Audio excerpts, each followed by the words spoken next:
talk about why we use checklists, how to use checklists, and how do you use them for knowledge transfer, how you can then take the checklist that you create and input them into a CMMS, and how you mobilize those and distribute them across your organization. So why use checklists? There's a lot of reasons to use checklists, and Atul Gawande is a surgeon who wrote this book. And what he found is that there are a lot of mistakes that are made that can be prevented. And he uses a lot of different examples from the aeronautical industry, the medical industry, and we'll start to go through some of those as we continue. So good checklists are supposed to be precise, efficient, to the point. They're supposed to help you do your job. And they are not supposed to be 700 items long. They're supposed to be the important, critical things, and they should only do what's absolutely necessary. So why use checklists? There are two types of mistakes in the world. There's mistakes of ignorance, and there's mistakes of ineptitude. Mistakes of ignorance means you don't know how to do something. In the example here, in the 1950s, we didn't understand heart disease. So when people had heart problems, they tried to put them on bed rest. They tried to make them inactive. They didn't know how to handle it. Mistakes of ineptitude. That's when you understand how to do something, but you don't do it right anyway. So, and you can see, the great news about mistakes of ineptitude is they're fixed by process and procedure. In 2007, 72% of patients got the intervention within 90 minutes. Fast forward 4 years, and that increased to 94%.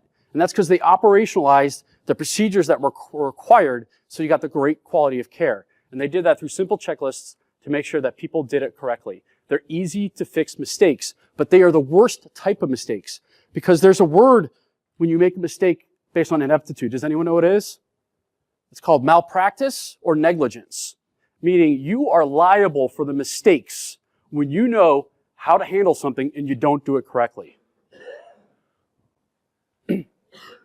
So how do you prevent it? It's pretty obvious. We're talking about checklists. Checklists help fill the gap when you should know how to handle something, but sometimes you forget. You're busy. There's a lot of steps. It's really easy to skip something.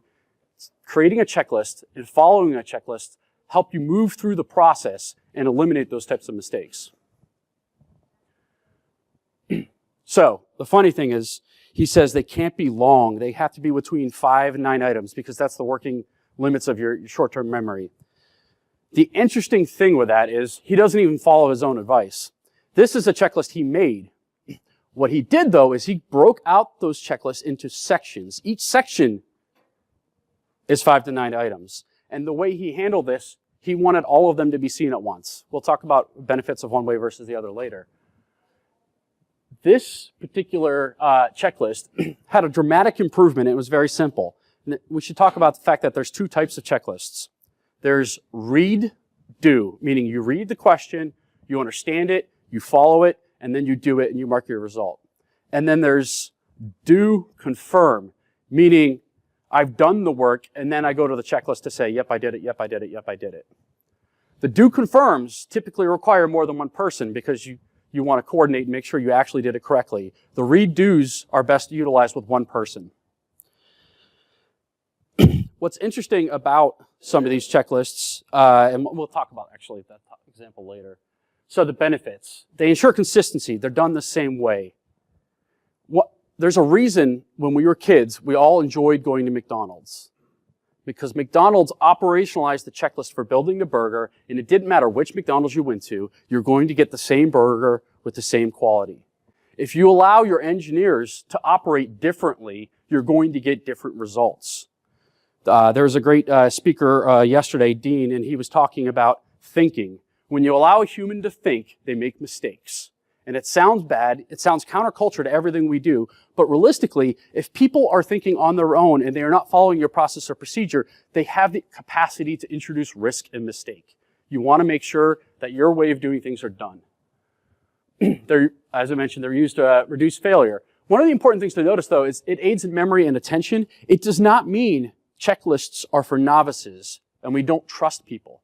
The checklists are actually for experts because you have to understand what's going on and they help you make sure you don't skip a step. It's very, very simple, but it's very, very effective. And in that end, they serve as an informational aid. It's very easy to potentially forget a step. If you have to monitor 600 different types of assets, it's really easy to forget step 67 on one of those random assets. And so they serve as a reminder for how to do things. And you can make sure that everything is done to the same completeness at all times. This is a recipe for a cookie. If you forget one item on a checklist, you might as well not have used the checklist. If you do not follow the checklist to perform your work, you might as well not have the checklist.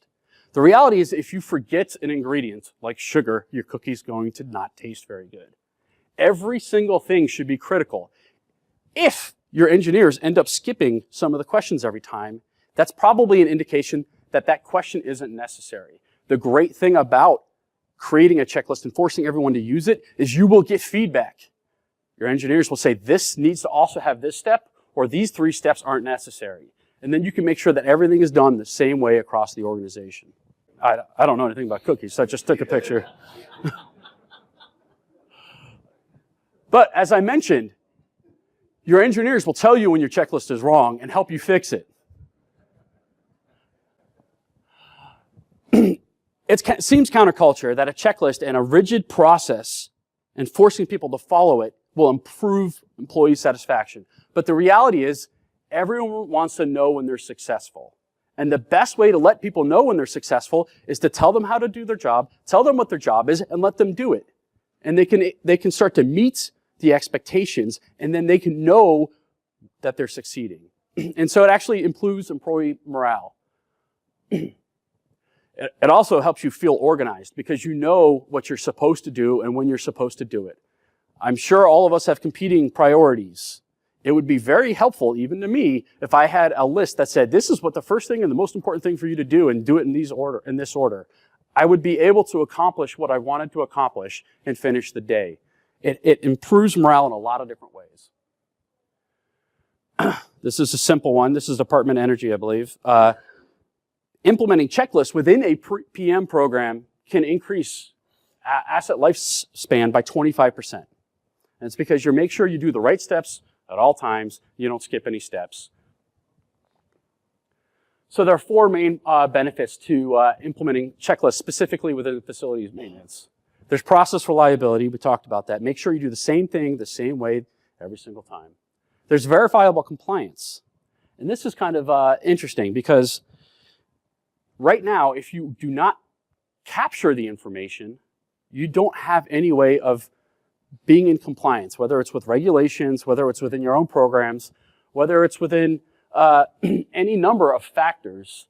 Being able to say, I did these things and I followed the process helps to eliminate the liability. Operational insight. If you have a 10 checklist item and step 3 always has issues, it tells you that you may need to institute more training. It may tell you that you need to fix this type of part or process. When you can start to see information for each item in a checklist and do that via reporting, you gain the capacity to improve your organization. And allows you to capture best practice. Yeast is not a best practice for cookies. And it sounds obvious. Maybe it didn't sound obvious to me. That's because I'm not an expert in cooking. And so when you create these checklists, you want experts at the table. But what you want to do is create them, distribute them, run them through some test cases, and then start to roll them out in phases throughout the whole organization. Once you've done that, you will start to collect the feedback on it. And if you have to make changes, you'll make changes. And you'll make sure that you're doing it the best way possible. So I'm going to use some examples from 2 industries. They're from the book, and they're pretty powerful. This is the Boeing Model 299. You've probably never heard of this plane. Boeing was competing with another company, and they were running a test pilot in front of all the generals and admirals of the Army. And they had their absolute best fighter pilot at the time, Ployer P. Hill. He takes off. 52 seconds after he takes off, turns, crashes straight down. Him and 2 of the additional 5 people on board died. Before this point in time, everybody blamed people when a mistake was made. It wasn't the process, it wasn't the engineer, it wasn't the machinery. The person clearly made a mistake. It's a little hard to do if you have the absolute best fighter pilot in the Army crash a plane.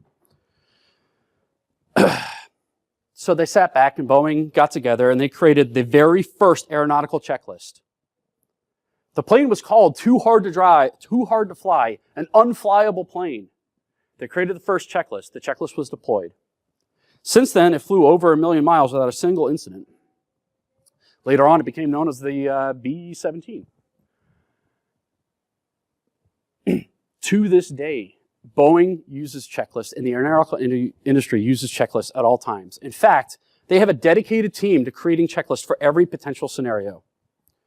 Fast forward a whole bunch of years, several years back, there's a trans-Arctic flight, crashes. No one can figure out why. One smart engineer said, well, if the fuel froze, we wouldn't have been able to tell that by the time they crashed because it would have melted on the ground. So I think this is what caused it. And just for safety's sake, let's create a checklist on how to prevent this if it happens again. So they created a checklist. I don't know exactly how many steps there were. They labeled it correctly. They facilitated it. They distributed it. Fast forward a few more years. Another plane's flying trans-Arctic. All the engines shut off. They don't panic. They pull up their book. They say, I've heard about this. They flip to the section that says, what happens after a trans-Arctic flight when your engine shut off? And it was a hypothetical that said, your fuel might be frozen, so follow these 3 steps. They follow those 3 steps. No one ever heard about a crash because nothing ever happened.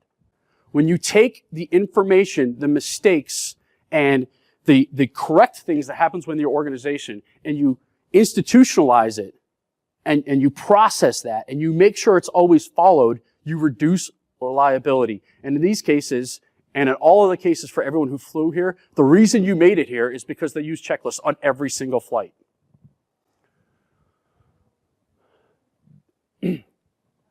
And again, I want to reemphasize, it's not just for novices. Pilots are trained. They have a lot of hours of time. The absolute best fighter pilot crashed that plane. You cannot get better humans all the time. Sometimes you have to get better processes. So this is one that Atul Gawande himself was part of a team to create a checklist. And this is a very interesting checklist, and it has ramifications for all of you. It was literally 5 questions, and they have central line infections. Infections are actually one of the biggest problems in hospitals with procedures. They reduced it from 10% down to 0 in virtually no time by instituting these 5 checklists. The number one most important thing they did is they empowered the nurses to tell the doctors, no, you cannot move forward because you didn't do this. It seemed so counterculture. Nurses were shy and timid, and they didn't like to do it when it was first deployed. Since then, it's been deployed all over the place, and many checklists are created like this now, where a junior person can stop a senior person based on them not following the checklist, and it's dramatically improved results. Well, this has a tie-in to what we do. How many of you have 100% lockout, tagout compliance? Raise your hand. Congratulations, there was one person who raised their hand. Your system should require lockout, tagout compliance. And if the engineer does not do it, it should be their fault and not yours. And so every single time someone does some work, they should be asked, did you do this? And if they say no, the work shouldn't be allowed to be completed. If they say yes and they lied, it's not as, I'm not going to say you're not going to be in trouble, but the liability has been reduced for you and transferred to them because they explicitly lied about the process. So checklists can be one of the keys and fundamental ways to transfer knowledge across your organization. We talked about mistakes of ignorance versus ineptitude, and that mistakes of ineptitude are unforgivable and create liability because you should know how to complete those. The reality is, every single day we are bombarded with vast quantities of information. And if you expect every single engineer to keep track of all of that information in their head at all times, you are asking for problems. So using checklists is a way of distilling that vast quantity of information and making sure you can follow a process and procedure. Knowledge management is the intersection of intellectual capital, all of the vast quantity of information you have within your organization, especially in your baby boomers who are going to be retiring. The organizational culture, how that information is spread and shared throughout the organization, and the information technology. How do you operationalize the knowledge that exists within your organization? There are both explicit and implicit. I've talked a lot about checklists, but that doesn't mean that's the only way. There's training, there's documentation, following other procedures, creating those type of things. There's storytelling, simulation. Simulation's very, very useful. And it's one of the most underutilized ways of training and ways of sharing information. In football, they practice a whole summer, they practice weeks. They only play for 3 hours. Or 1 hour, but it feels like it's the 3-hour game. They only play for 1 hour. There's a lot of training that goes into making sure things are done correctly. And simulation is a great way to do that. This is the one that should scare everybody. When an employee walks out the door, 70% of his the information he knows about your organization and his job leaves with him. I'm seeing a couple head shakes. I think everyone realizes this, but it's hard to capture that information, and checklists are one of the ways you do that, specifically in the engineering discipline.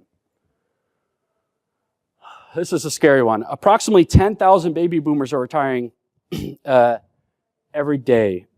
Approximately 20 or 30 to 50% of the workforce is retiring in the next 5 to 6 years. In the next 2 years, millennials will make up 50% of your workforce. Engineering may be a little bit behind that curve, but this is true across society. And you have to figure out ways of engaging millennials and training them in a discipline that has not been very millennial friendly. So how do you apply checklists within a solution to make that better? Again, it's very important that when you apply a checklist to a solution that you don't create extra steps. You need to figure out what are the absolute minimum steps that guarantee success and implement it that way. So this is an inspection of an air handling unit. You've all probably have reports like this. And how many of you are paper-based where you track your reports this way? I see some very timid hands like this, like I don't want to admit it. It's no shame. Most of the operations still function this way if they track it on paper and it's not just in somebody's head. The way to do it correctly is to take it, put it in software, and mobilize it. And the reason that I think that this is crucial is if you put it on paper, someone has to transpose that information into a system, and there's opportunities for mistakes there, including losing the sheet of paper, never having the information, pencil whipping, and all of those types of things. Mobilizing your checklist can do lots of things like proof of presence with barcode scanning, lockout tag compliance, and those type of things. So as we talk about that, I'd literally take that first question. Are there signs of excessive pitting, rusting, or corrosion? Yes or no? Yes, no questions. How many people do, most of your checklists are yes, no, or okay, true, false, those type of questions? About half, yeah. I mean, I know there's other types, but I mean, I think when you look at it, the majority of questions we tend to find with most people are of this type. They don't provide a lot of information. Instead, you can do things like, no, the condition is operable. No, it needs repair. Yes, with an explanation, or yes, requires follow-up. Now, these are just sample questions. You can usually configure any CMMS the way you want. But what you want to start to do is, does it take any more time to circle yes versus click one of those? It doesn't take any more time, but now you have detailed information you can report on and improve your process with. Notes required. If notes aren't even written on paper, how often do those get transferred into a system effectively? What you want is when a question is asked and notes are necessary, allow the question to dictate that I need a note, I need the information, and I need you to capture it now and put it into the system.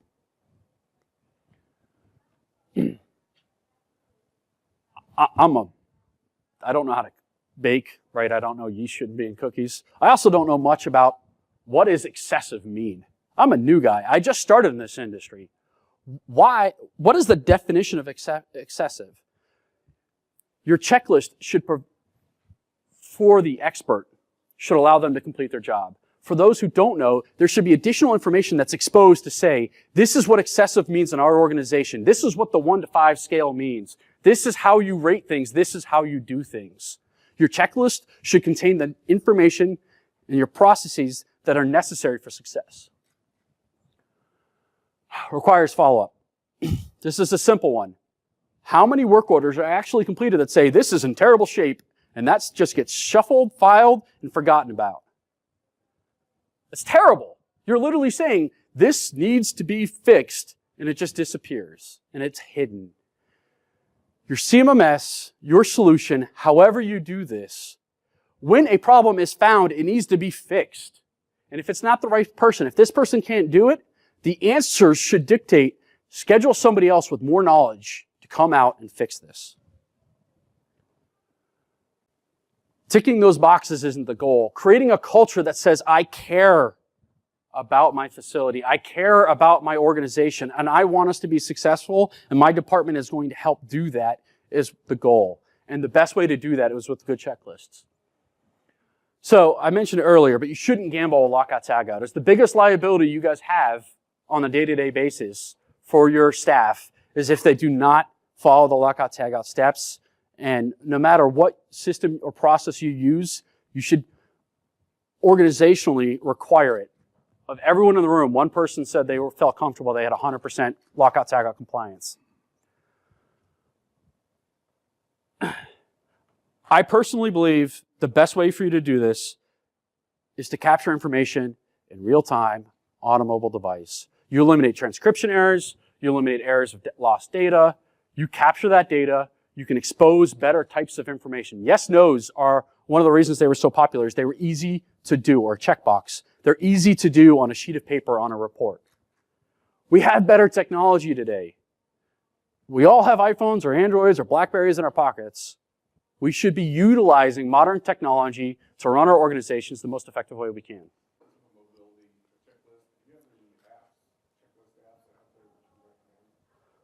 Well, I think Transcendent is a great product.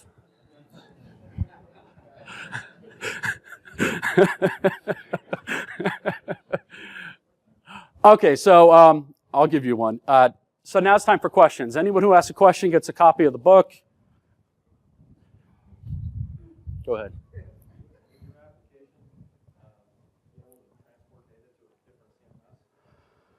Well, our application is an EAM CMMS. We can do integration work, but it becomes a process of why would you want to integrate two systems that are supposed to do the same thing.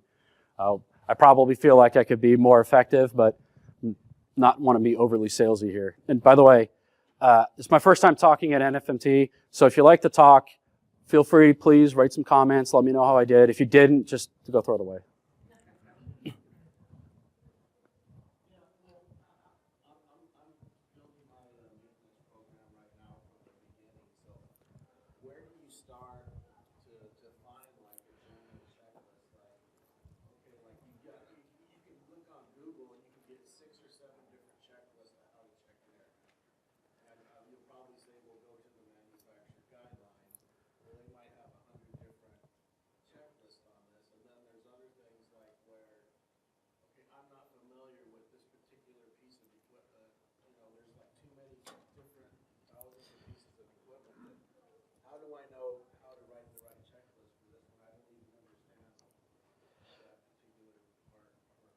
So it's a good question. It's a difficult answer because it depends a lot on the size of the organization and the robustness of the existing data systems and those type of things.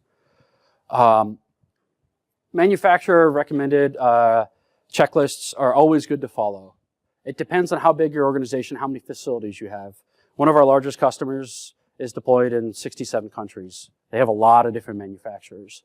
So they ended up creating a more generic, the steps that were required for an air handling unit, and they deployed that to all the air handling units. And then they created slight variations if there was a specific model that needed to have something else done.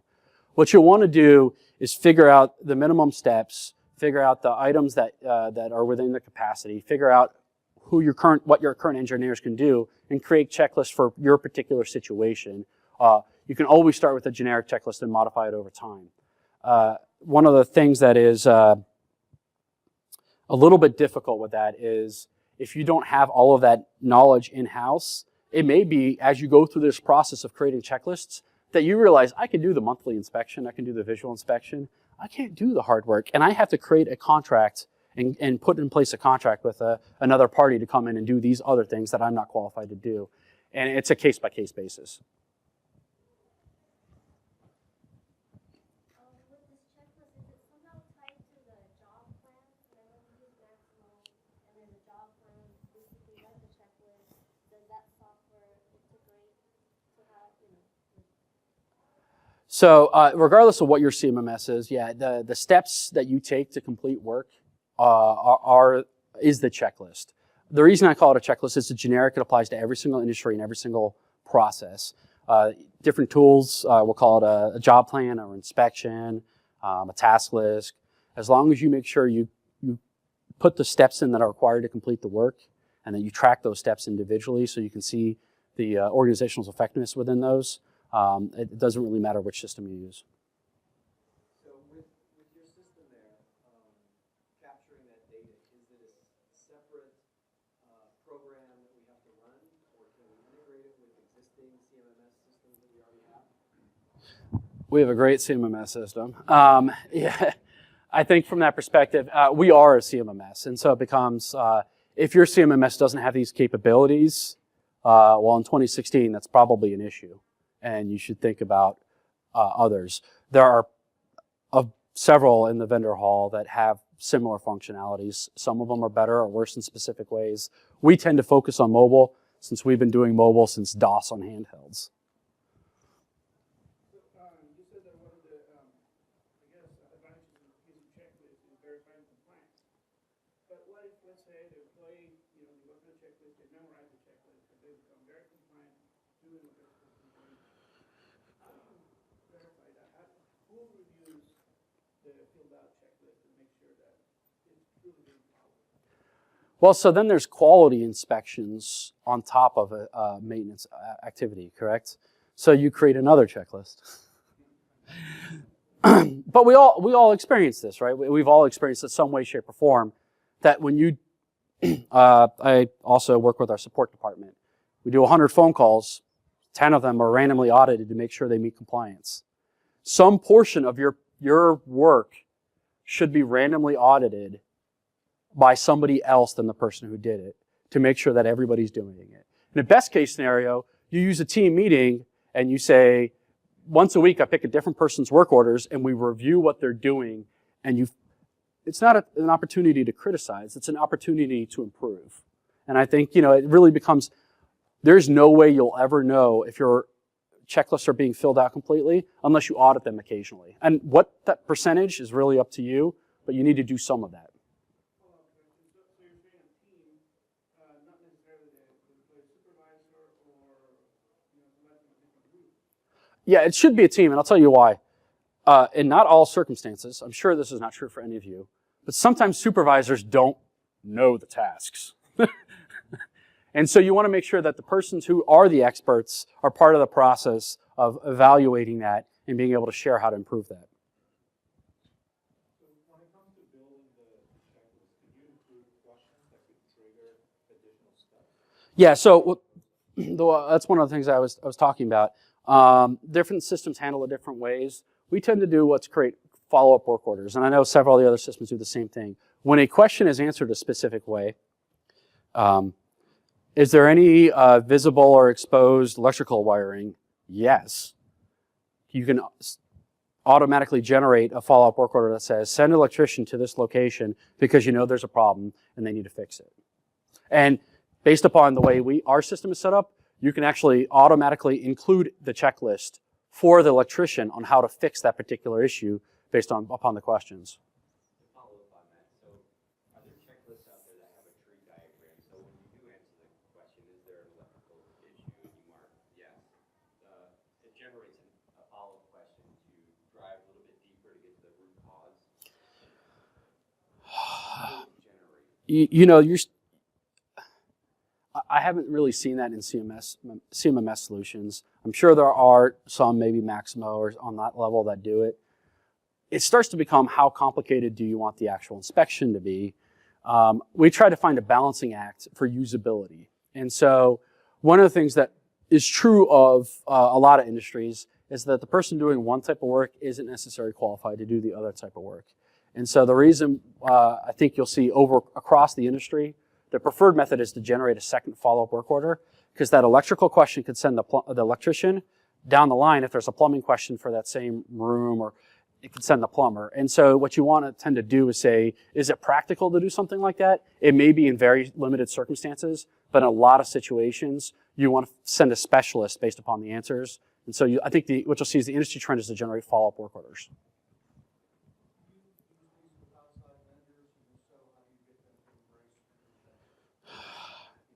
You're fired if you don't use the checklist.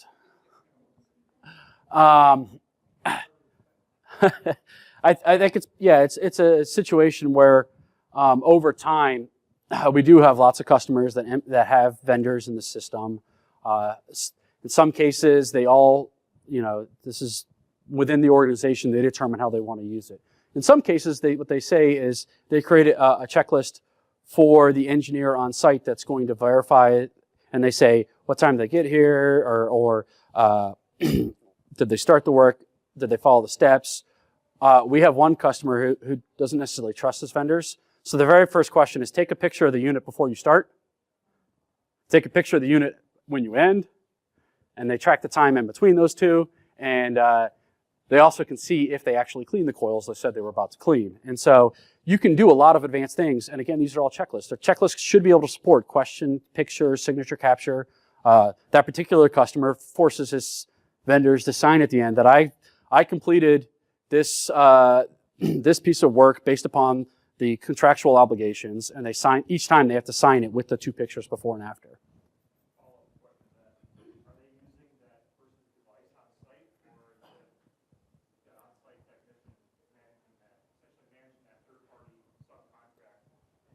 Yes.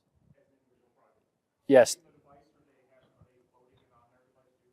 Yes. It works both ways. You have enough customers. In some cases, they don't force the contracting company to use the product. In other cases, they do. And it really depends on your organization and how it's set up.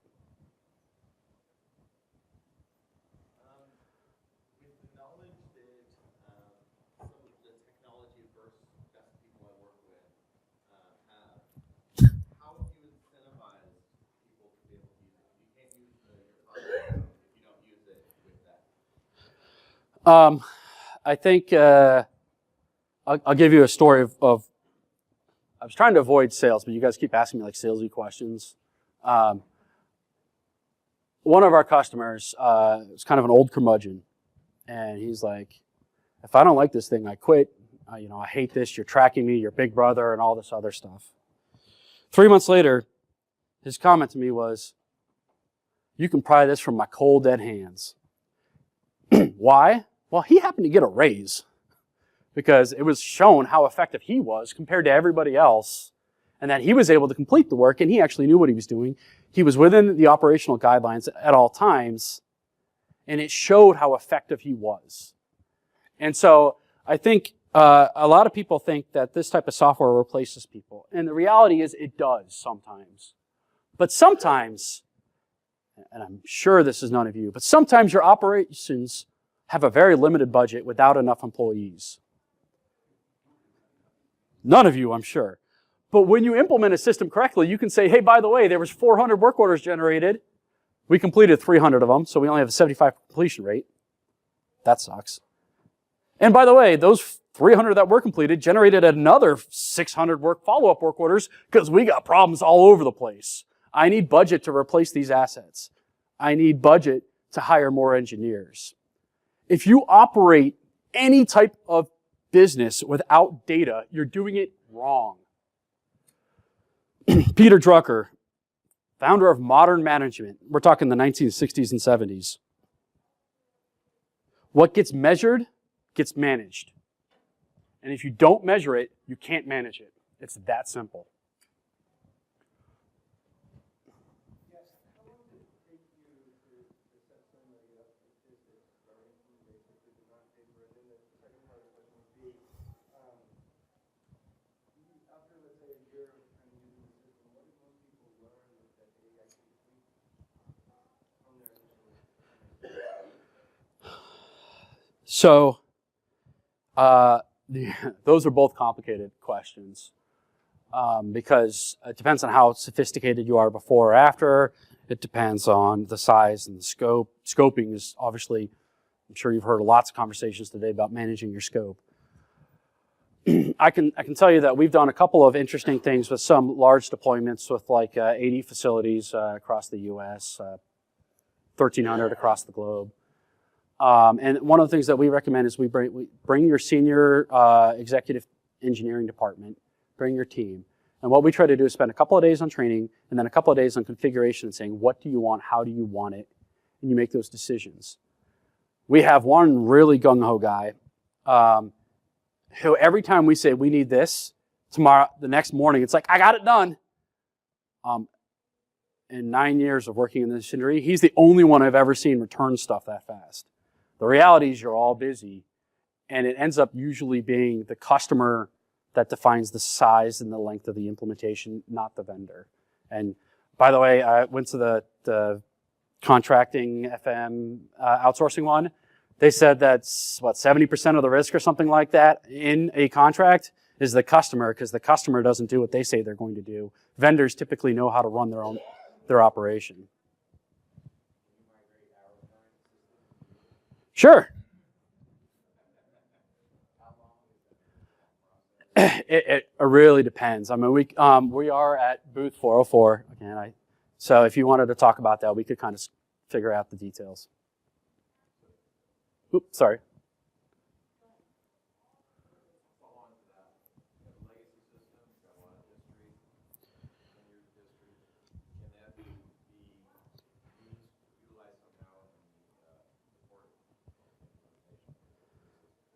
Again, it depends. In a lot of situations, if all of your questions or inspections were built poorly, the question is how valuable is that data? Garbage in, garbage out is a situation. If it's very valuable and you have the data and you know it's really well done, then it becomes a situation of, do you need it from a historical standpoint? Is there a reporting platform or something we can set up? Or if it's a full-on integration and migration of that data, it's a larger engagement. Everything ends up being, it depends at some level.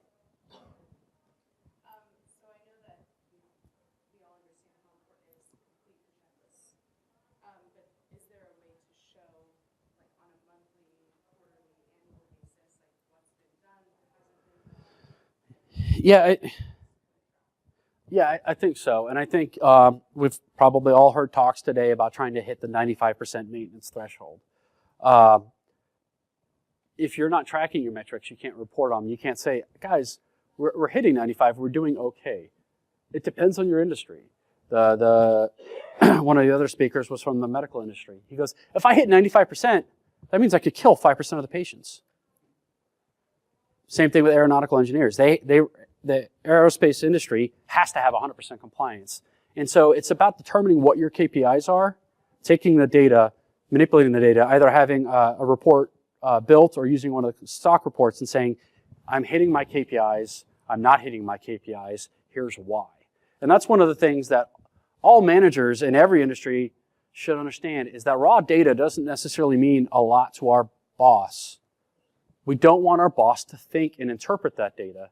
What you want to do is interpret the data and explain what the problem was, because if you make their life easier, they're going to make your life easier.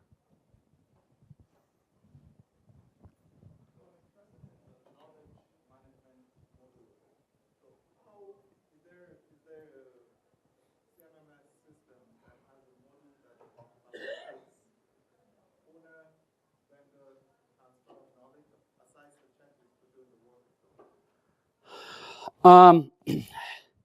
I think what you'll find is that a lot of systems would handle that differently, and it becomes a situation of what are you trying to facilitate, and then figuring out, is there a way for me to do it within whatever system I have, or is there a additional third party? I mean, a lot of the things I mentioned, this presentation was on checklist, but when we talked about knowledge transfer, there's a lot of different types of knowledge transfer tools, and you need to figure out, are videos the best bet? Are webinars the best bet? Is physical documentation the best bet?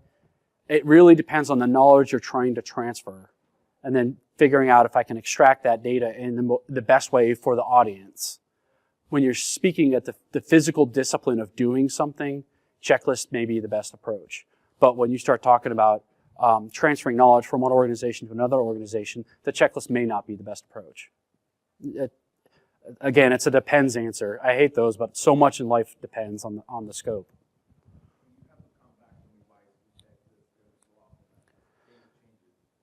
Yeah, I think a lot of checklists, one of the primary drivers and changes in checklists are regulation.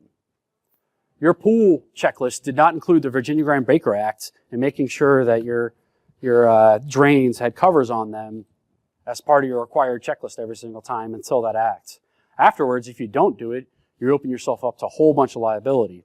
And so what you have to understand is figure out what's going on in the industry, figure out if my checklist encompasses those issues, or if they need to be manipulated or added, whether it's a separate inspection or added to the existing inspection.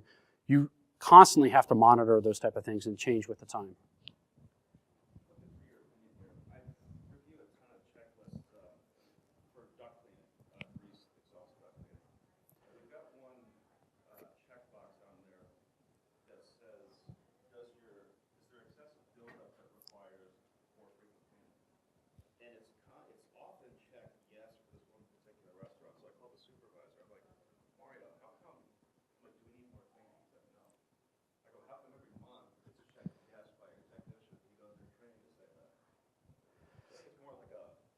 Well, I would say that's a terrible question.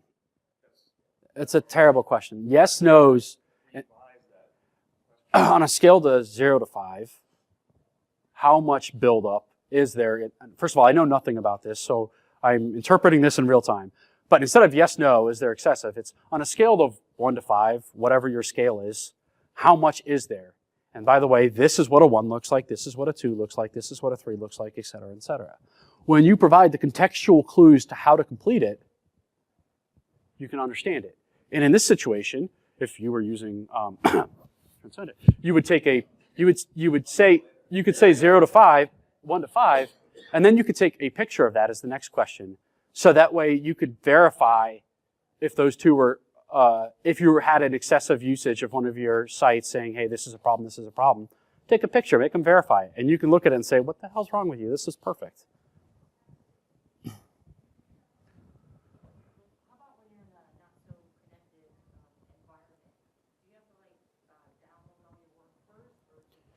Yeah, so there are different types of mobile, and this is important. And what you want is a native app, probably not a web app. A web app typically requires you to have internet access where you're working.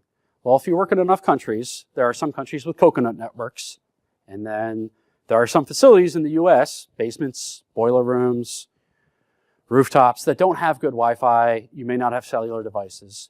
So what you want is an app that when you first log in the morning, pulls all your data and keeps it on the device and allows you to do all of your work, whether you're connected or not connected. And that as soon as you happen to hit a Wi-Fi network, we'll say, boom, let's load it all up to the... Because engineers don't work in a perfect 100% Wi-Fi coverage. And so it is an important part of doing working with mobile.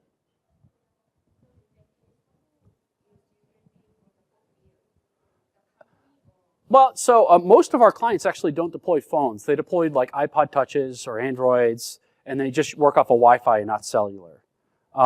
In the cases where it is a phone, it's almost always the company pays for a phone if they're going to require the engineers to use it, which is typically if you're on the road. But within the four walls, you can almost always get away with a non-cellular device.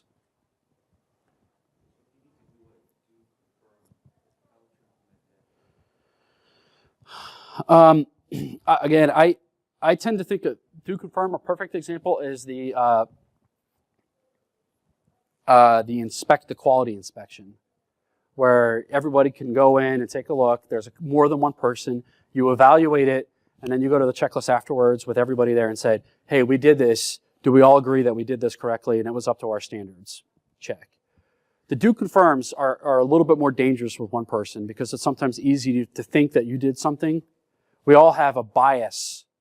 If anyone's ever edited their own words on paper, we have a bias to read it the way we thought we did it instead of the way we actually did it, which is why on do confirms you usually want at least an extra set of eyes before you hit the confirm.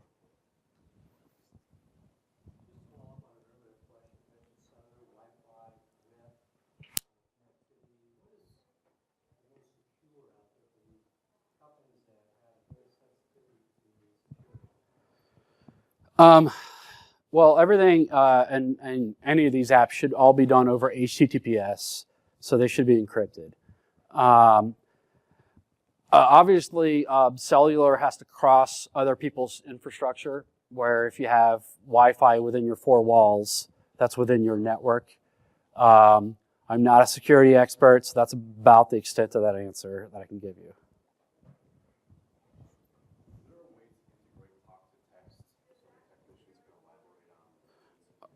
Yeah, it's done.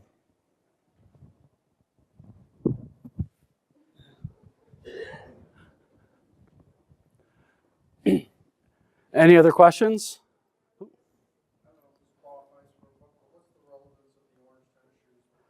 It's so that if you see me out there, you know who I am. You know that we're from this company, and you have no problem spotting us and saying, hey, pay for my drink.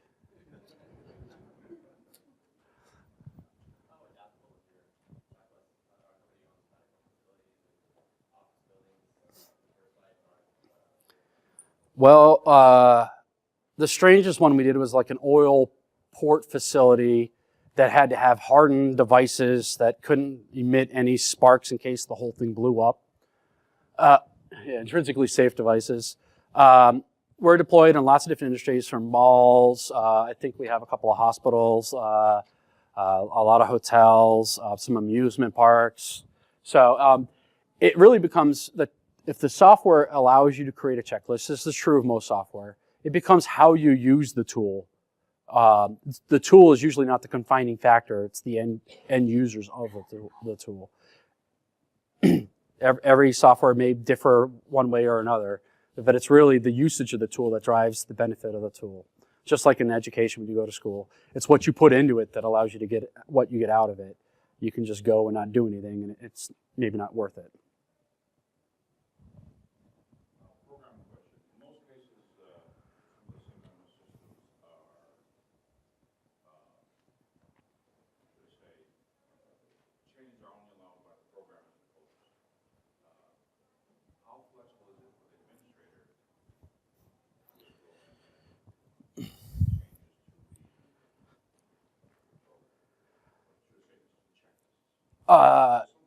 We do not touch the checklist because, frankly, we don't have time to touch the checklists. So, no, we have to create them in a way that you can get into the system and manage them for yourselves. We, unfortunately or fortunately, depending on how you look at it, we have customers that are as small as one and as big as 1,400 sites. You get to 1,400 sites in 6 continents. Now you have to start implementing security. So we have the ability for a site to own an inspection, all the way up to say, hey, corporate owns all the inspections and everything in between. And in the best case scenario, I believe in the franchise model. It's the MBA in me. I like a structured way of doing things. So I like it when the corporate says, this is how you repair the HVAC unit. You may allow for some flexibility, but you don't want 1,700 sites to do HVAC inspections differently.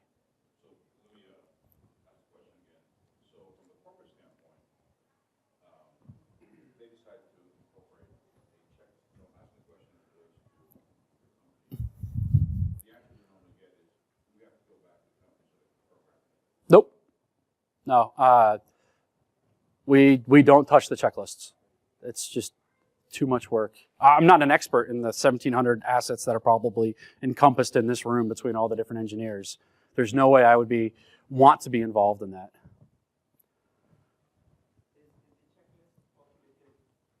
Which Yeah, so work order will go down to the handheld, you start it, and the first thing our particular app does is say, did you complete the lockout tagout instructions?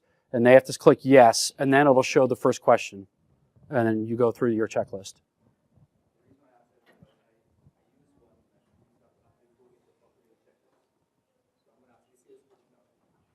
Yeah. But no, it's fine. New construction or major renovations, do you ever see the spec written such that the AE generates the checklist for building grounds?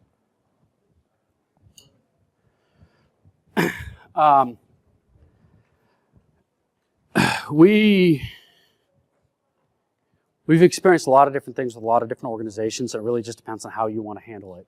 It becomes management decisions. They're not technical decisions. They're not software decisions. They're how you implement it.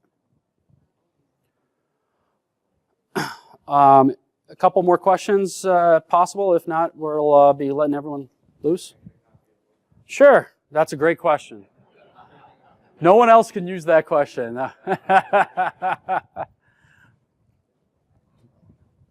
Well played. All right. I hope you enjoyed the talk. If you did, say so. If not, again, throw it out. So we need to build the checklist.